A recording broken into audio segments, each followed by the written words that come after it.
High বন্ধু, আমি শেরি রান্নাঘরে আজকে তোমাদের পোলট্রির হাতের যে মাংসটা সেইটা নিয়ে আজকে খুব সুন্দর একটি রেসিপি করে দেখাবো।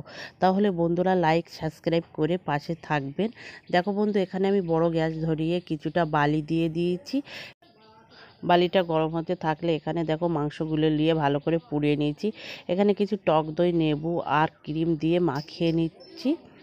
এখানে আমি জিরে, কালো জিরে, সরিষা সব কিছু দিয়ে ভালো করে এটা মিক্স করে নিচ্ছি। এখানে দেখো গুঁড়ো ঝাল দিয়েছি, তেল দিয়েছি, দিয়ে ভালো করে মাংসর গায়ে মাখিয়ে আধ ঘন্টা রেখে দিয়েছিলাম। এখানে সব কিছু দিয়ে রসুন আদা দিয়ে ভালো করে ঢেকে বালির ভিতরে দিয়ে দিচ্ছি। উপরে কিছু বালি দিয়ে কিছুক্ষণের জন্য গরম করে নিচ্ছি। এখন তোমাদের দেখিয়ে দিচ্ছি এখন আমি পেপারটা ভালো করে খুলে নিচ্ছি, এক এক করে বার করে নিচ্ছি আর রুটির উপরে দিয়ে দিচ্ছি। এর রসুনটা ভালো করে বার করে নিয়েছি, এর ভিতর থেকে হাড়টা বার করে নিয়ে খুব সহজেই রুটি দিয়ে খাওয়া